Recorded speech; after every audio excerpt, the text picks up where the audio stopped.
भाजपाचे वरिष्ठ नेते व केंद्रीय मंत्री जे.पी. नड्डा यांनी भाजपाचे राष्ट्रीय अध्यक्षपद या वर्षाच्या सुरुवातीला सोडलं होतं। त्यानंतर त्यांच्यावर केंद्रीय आरोग्य मंत्री पदाची जबाबदारी सोपवण्यात आली।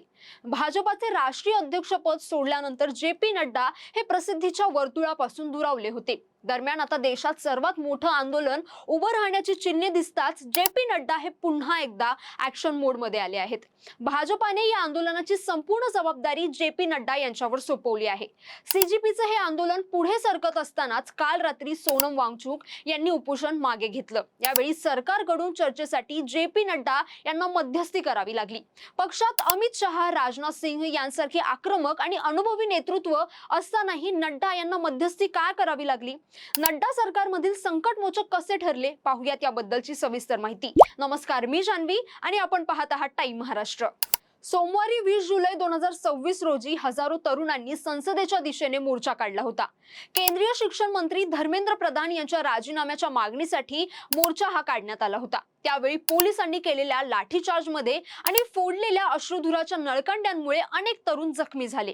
या परिस्थितीत जे.पी. नड्डा हे सरकारचा चेहरा बनून समोर आले। त्यांनी त्याच दिवशी कॉकरोच जनता पार्टीच्या प्रतिनिधींबरोबर 10 मिनिटं चर्चा केली, तसेच हे आंदोलन थांबवण्याची विनंती देखील केली। त्यानंतर या मोर्चाच्या दुसऱ्याच दिवशी म्हणजे 21 जुलै रोजी जे.पी. नड्डा यांनी आर.एम.एल. आणि लेडी होर्डिंगे या रुग्णालयांना भेट देऊन जखमी आंदोलक व पोलिसांची भेट घेतली। मंगळवारी रात्री मंत्री जे.पी. नड्डा आणि मंत्री जितेंद्र सिंह यांनी सोनम वांगचुक यांची गुरुवार येथे रुग्णालयात जाऊन भेट घेतली।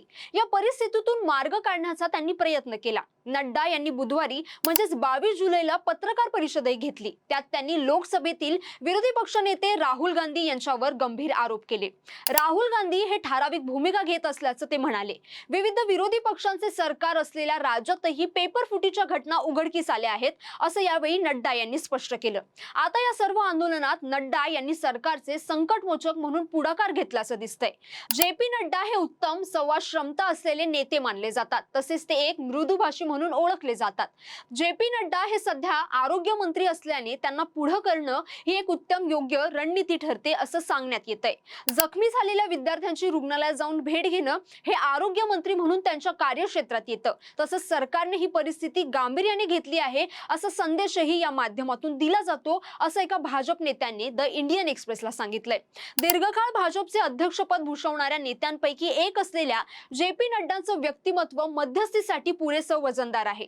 संरक्षण मंत्री राजनाथ सिंह विरोधी पक्षांशी संवाद साधताना अनेकदा सरकारचे मुख्य दुवा ठरतात, तर केंद्रीय गृहमंत्री अमित शहा यांच्यासारख्या ज्येष्ठ केंद्रीय मंत्र्यांना यासाठी पुढे करणं हे गरजेपेक्षा अधिक महत्त्व दिल्यासारखं ठरलं असतं, असंही भाजपमधील सूत्रांनी सांगितलंय।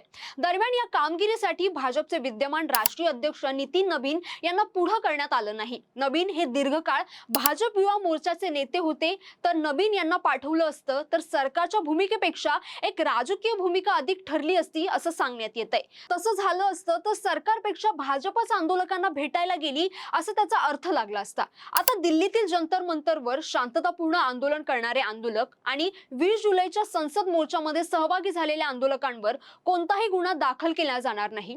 नीट पेपर फुटी प्रकरण आणि देशातील संपूर्ण परीक्षा पद्धतीत सुधारणा आणण्यासाठी संसदेत सविस्तर चर्चा केली जाईल। तसेच पेपर फुटीच्या मानसिक त्रासामुळे ज्या विद्यार्थ्यांनी आयुष्याचा अखेर केलाय त्यांच्या कुटुंबांना योग्य आर्थिक भरपाई देण्याबाबत सरकार सकारात्मक विचार करेल। या 3 मागण्यांचं लेखी आश्वासन दिल्यानंतर वांगचुक यांनी नड्डांच्या हस्ते ज्यूस पीत काल रात्री उपोषण सोडलं। आता या सगळ्यात जे.पी. नड्डा यांनी मध्यस्थी करत आंदोलक आणि सरकार यांच्यात संवादाचा पूल उभारला आणि तात्पुरता तणाव कमी करण्याची महत्त्वाची भूमिका त्यांनी बजावली।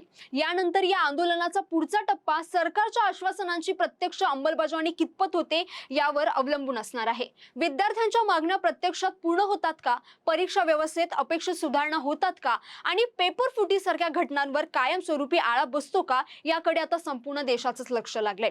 आजच्या घडीला एवढं निश्चित आहे की जे.पी. नड्डा यांनी पुन्हा एकदा संकटाच्या काळात सरकारचा प्रमुख चेहरा म्हणून पुढे येत संवाद आणि समन्वयाची जबाबदारी पार पाडली। तर जे.पी. नड्डा यांना सीजेपीच्या आंदोलनासाठी मध्यस्थी करण्यासाठी का निवडलं गेलं, तुमचं मत आम्हाला नक्की कमेंट करून कळवा आणि हा व्हिडिओ आवडला असेल तर लाईक करा, शेअर करा आणि चॅनलला सबस्क्राईब करायला विसरू नका। धन्यवाद।